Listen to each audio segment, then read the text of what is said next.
Hi everybody, my name is Miss Scully. This is the first day of notes, so welcome to algebra. But we're going to go ahead and get started. Every day for your homework, it's going to be to watch a short video on the notes, and you were given guided notes during class, so all you have to do is fill in that note packet. I'll check it the next day, maybe not morning, the next day, make sure it's ready to go, and then we'll move into our activity for today. Okay, so let's go ahead and get started on the notes. Today's notes are on Unit 1 and 2. We're kind of merging them together, which is expressions and equations, so stuff that you guys have already seen before. Today we will be focusing on, let's see if I can find it. There we go. Evaluating expressions. Okay, a lot of the stuff you guys have seen before, so we're going to kind of go over, I'm not going to do a lot of you already know how to do this kind of stuff. We're going to move into the stuff that you absolutely need to know. If you have any questions whatsoever, please write them down on the side of your notes. I'll be happy to answer them when we get back to class the next day. Okay? Let's go ahead and get started. So first page was some vocabulary. Some of these vocabulary words you kind of already know, and I'm just going to give you guys the same definition, so from here on out you all have the same definition. Okay? So the first one was variable. A variable is a letter that represents a value. Okay?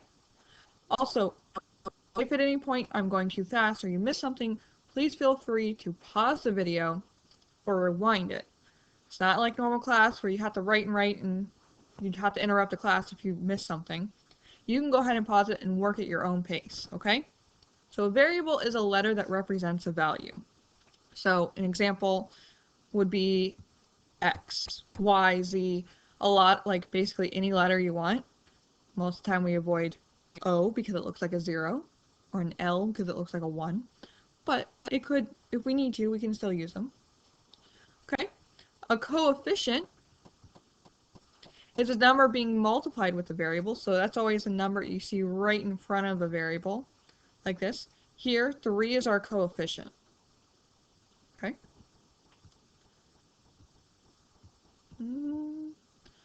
A constant is a number by itself. So it's going to be a number such as -7. It doesn't have a variable. So it's just a plain old number. Constants, you've been working with them for so long, ever since you can start counting. So now we just have a name for it. Okay? Terms. A term is a part of an expression, and they're always separated by addition signs. So like the 3 times x, that's all one term. A -7 is one term, and x is a single term. Okay? For example, 3x and 7 are single terms. Okay? Now I said it's only separated by an addition sign because technically a subtraction sign is like adding a negative. So anytime you see a subtraction sign separating two terms, you can change that to plus, negative, whatever follows it. So if you saw this said 3x minus 7, that's really 3x plus a -7. Okay? And that's how we're going to treat it in class. A subtraction sign is just adding a negative. Okay? Now, since we use the word expression, an expression is just a mathematical sentence. It's just one or more terms put together. That's all an expression is. So here's a couple of examples. 3x plus 7 is an expression. Just a single variable y is an expression. Just the constant -2 is an expression. Those are all expressions. Okay? An equation is actually two expressions that are set equal to each other.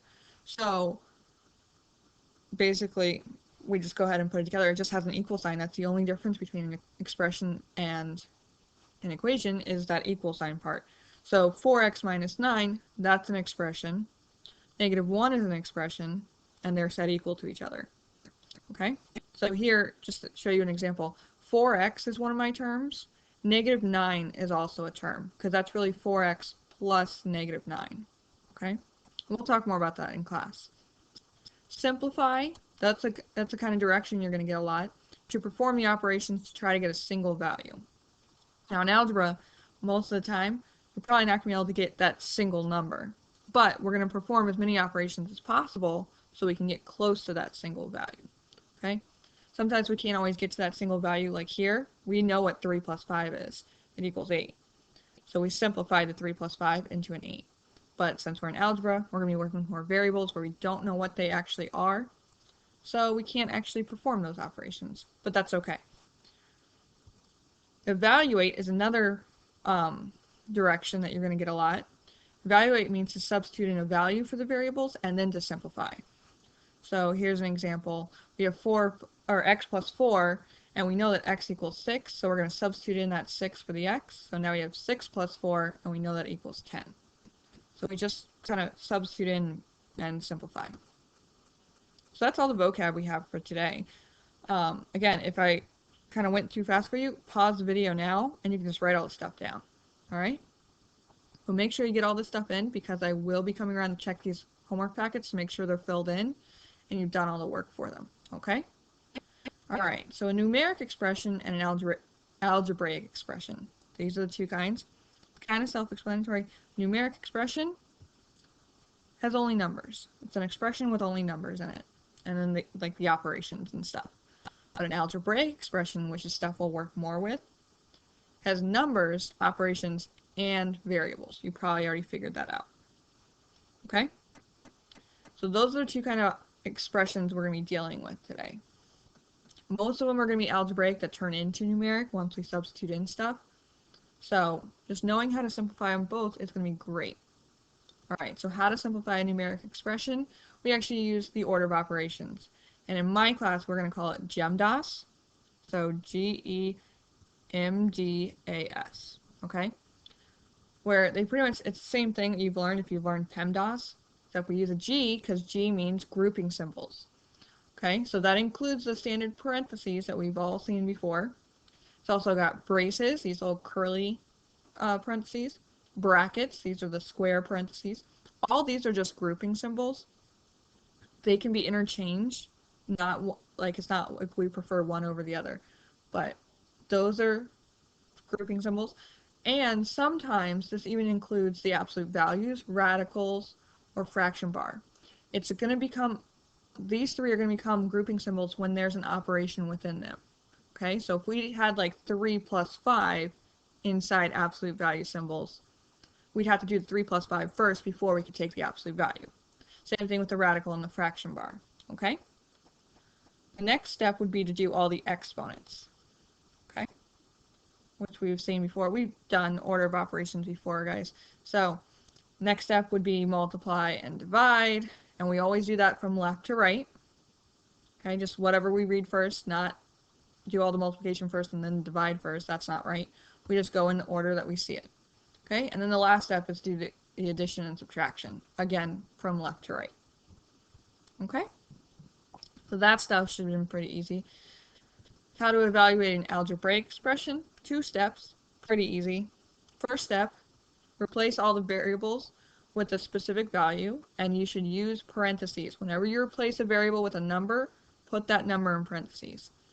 These values will always be given to you. It's called a replacement set, so it'll always be given to you in directions. Okay, but whenever you replace that variable with a value, you should always put that value in parentheses. Okay.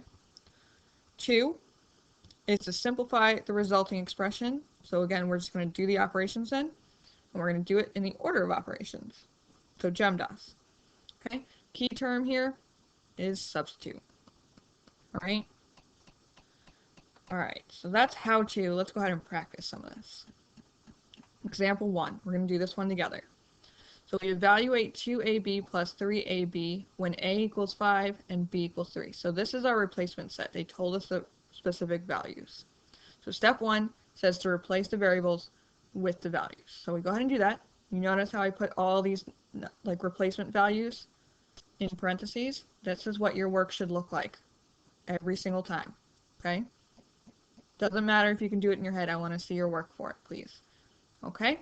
Step 2 says to go ahead and simplify this. So we go ahead and simplify it. This, I just rewrote it. So the first thing, we start on the left. All we have is multiplying and addition. And according to GEMDAS, we do the multiplication first. So we start at the left side. We do 2 times 5 because that's the first multiplication I see. 2 times 5 is 10. Okay, so now I got to do 10 times 3 because that's the next thing I see starting on the left. 10 times 3 is 30. And then every time I do a step, I do that one step at a time, and I write everything else down that I didn't touch. Okay? This is what your work should look like. I need you to show all this work for at least this first unit. Okay? So now we have 30 plus 3 times 5. More multiplication here, so I want to do this first. 3 times 5 is 15. Okay? So I have 30 plus 15 times 3. Again, I still have more multiplication, so I want to get this done first. 15 times 3 is 45. Okay? Now, 30 plus 45, all I have left to do is addition. 30 plus 45 is 75. Okay? These next two problems you're going to try on your own. So I want you to go ahead and pause the video. Alright, and try it on your own. And then unpause, and I can give you the answers so you can check your answers. Okay? So go ahead and pause right now and try these two on your own. Okay, so hopefully it shouldn't have been too bad for you. First one, you had to evaluate a minus c plus d over b minus c. Now this is when the fraction bar is a grouping symbol, meaning you have to do all the stuff on the top of it first, then all the stuff on the bottom of it second. Okay, then you can divide. But division had to happen last, okay? So, when you did this, your answer should have been 2. Okay? Hopefully you got it right. If not, put a little star next to it. We can go over it in class. Okay?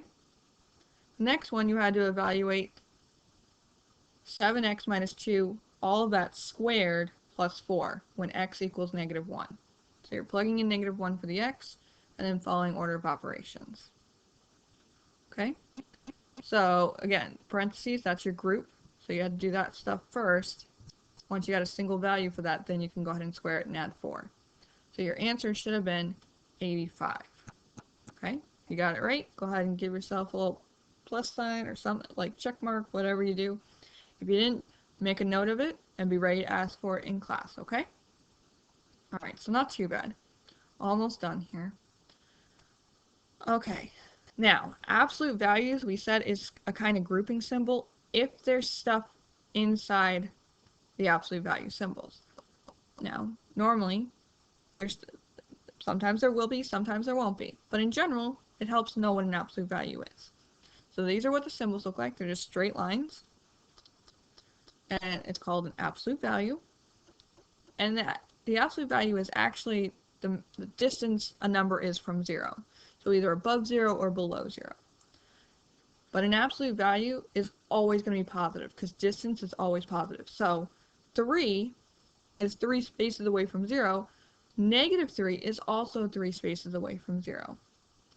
Okay, so the absolute value of negative 3 would also be would be 3. It's positive. It's always going to be positive. Alright, so let's go ahead and try an example. Given x equals 1/2 and y equals negative 3, evaluate the expression. Well, this expression only has y in it, so we only have to worry about this negative 3. So step 1 says to replace the y with the negative 3. So that's what I did. I still kept it in parentheses. I want that negative 3 in parentheses, because without it, it looks like negative 3 minus 3. Okay? I want to make sure I know that I'm multiplying here. Alright, now, for step 2, this is where the absolute value symbols are grouping, because there's stuff going on inside of it. It's not just a single number. So I need to simplify all that stuff inside of it first. Alright? So I did negative 3 times negative 3 gives me positive 9. Did my multiplication first. Now, there's still an operation inside those grouping symbols, so I got to do that next. 9 plus 7, that actually gives me 16. Now I can figure out what the actual absolute value of 16 is. Well, how many spaces away from 0 is 16? 16. So I have 16 there. Oh, where'd it go? There we go. 16. So now I can do the 16 plus 2. That's the last thing I need to do. 16 plus 2 is 18. That's my answer. Okay? Alright, so now we have 2 examples for you to try on your own right here. Make sure you show all of your work. I will be checking to make sure you're showing work. Okay, I know it's easy to do in your head right now. I just need to see your work to make sure you fully understand it. And then after this unit, you can go ahead and do it in your head, okay? But please show me all of your work. So take a minute, go ahead and pause the video, and come back, I'll share the answers with you, okay? So go ahead and pause right now. Okay, welcome back. Hopefully it wasn't too bad. But for this first one, the absolute value of negative 6 times x, when we did this, your answer should have been positive 3. Okay? The second one, we had the absolute value of negative 4x plus 3. Okay, we'll go ahead and work inside of it first, and then we take the absolute value. The answer we should have gotten was 1.